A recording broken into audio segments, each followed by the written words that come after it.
से मिले के बहुत मन कर रहा है। अरे आज हम नहीं मिल पेबो। काहे?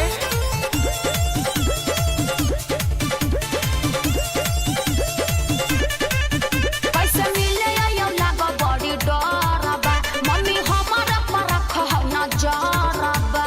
देख बहाना मत कर। ओहो कैसे मिले यो लागो बड़ी डर बा, मम्मी हमारे पर रखो नजर बा। आगे ढेर दिन भेल आज भेंट करबो, छोड़ी 3 बजे पुला में भेंट करबो, छोड़ी 3 बजे पुला में भेंट करबो। ओहो अरे काहे न समझही। भेंट करबो 3 बजे पुला में भेंट करबो।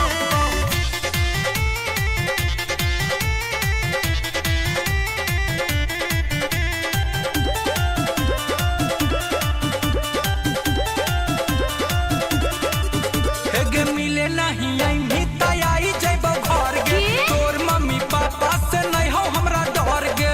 अरे पगला गेली कि तू, भूलो से नहीं करी है तो ऐसन गलती, घर में पिटा जाए हम तोरे चलती।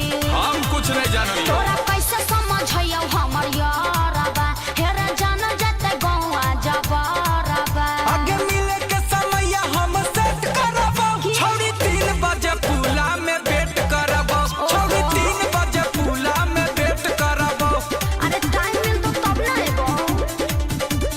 3 बजे पुला में 3 बजे पुला में भेंट करबो।